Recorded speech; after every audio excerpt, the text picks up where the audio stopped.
তো আমি বলছি যে ফোনটা আপনার কি করে ভাঙলো ওটা যদি একবার বলে দিতেন তো ভালো হতো, একবার বলুন না একবার। সিঁড়ি থেকে নামছিলাম, হ্যাঁ লাঞ্চ করার জন্য, ঠিক আছে, পায়ের স্লিপ করে যায়, হাত থেকে মোবাইল পড়ে যায়।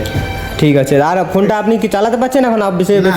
চালাতে পারছেন না, ডিসপ্লে ব্লিঙ্ক করছে। আচ্ছা ঠিক আছে। এই ফোনটা আপনার চালাতে পারছেন না, এটা বাজাজে ইন্স্যুরেন্স করার কারণে আমি আপনাকে পুরো ক্লেম করে দেবো।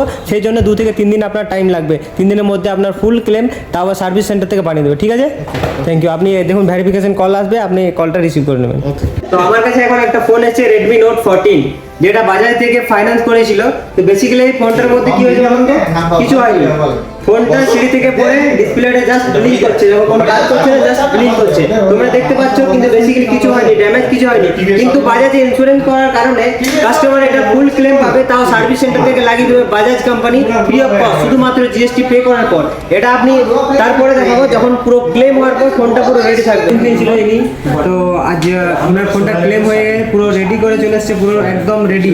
আর কত টাকা নিয়েছিল সার্ভিস সেন্টার থেকে? 500 টাকা। ডিসপ্লের দাম কত ছিল? 5400 টাকা ছিল। সেই জায়গায় মাত্র 500 টাকায় পুরো ফোন ইন্স্যুরেন্স ছিল বলে ফুল ক্লেম পেয়ে গেছে বাজাজে। আর আজকে একটা নতুন ফোন নিতে এসেছেন উনি, তো এই ফোনটাতেও ইন্স্যুরেন্স করেছেন। কত লাগছে ওটাতে?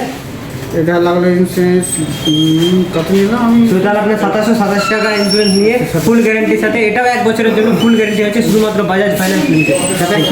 তো ইন্স্যুরেন্স ক্লেম করার পর আপনার কেমন লাগছে? ভালো, ঠিক আছে না? বাজাজ ফাইন্যান্স ঠিক আছে, আবার আসবেন।